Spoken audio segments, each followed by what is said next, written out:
In this video, we are going to learn about the area type tool. If you click and hold your mouse button over the type tool, you will find a host of other type tool in the menu that's pop up, and area type tool is one of them.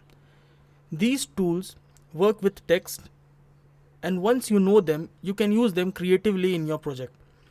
The area type tool is used to insert text inside a shape or object that you draw. Now let's draw a circle and say I want the text to fit inside the circle. I can very easily do this using the area type tool. First, select the area type tool and click on this circle path, and now whatever text you enter will fit inside this circle. One thing to note here, that you need to click on the path and not inside the object to use the area type tool.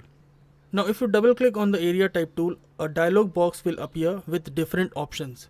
Here you can customize the text inside the shape. Like say you want to insert row or columns or change the spacing of text inside the shape.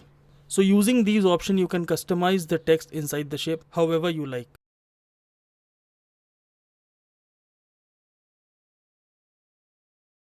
You can even create your own shape using the pen tool and insert text into it if you like. Just draw a shape using the pen tool.